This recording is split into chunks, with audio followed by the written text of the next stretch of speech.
सखर में शहीद कयल साफ़ी जान मोहम्मद बहर जा मुख्य कातिल 79 ॾींहं गुज़रण बावजूद भी गिरफ़्तार न थी सघिया।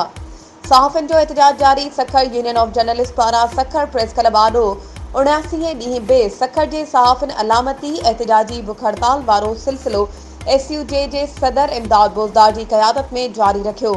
जंहिंमें PFUJ मरकज़ी अॻवान लाला असद पठान, प्रेस क्लब के जनरल सेक्रेटरी शहजाद ताबाणी, सैयद अहकर रिजवी, जलालुद्दीन भयो, सरिश खोखर, मोहम्मद रिजवान सिद्दीकी, मुर्तज़ा जुणेजो, यार मोहम्मद सुमरो, इरशाद धंधड़, GM शेख, फैसल आराई ऐं ॿियनि शिरकत कई।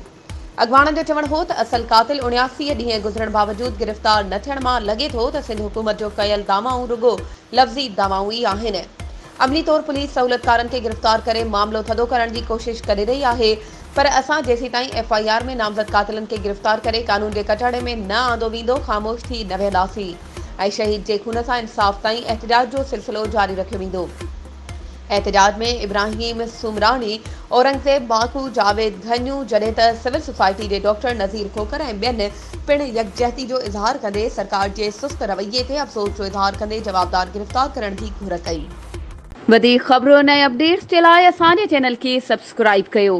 ऐं हाँ, बेल आइकन के प्रेस करण न विसारजो त जीअं असांजी हर नई अचण वारी वीडियो तव्हां ताईं पहुची।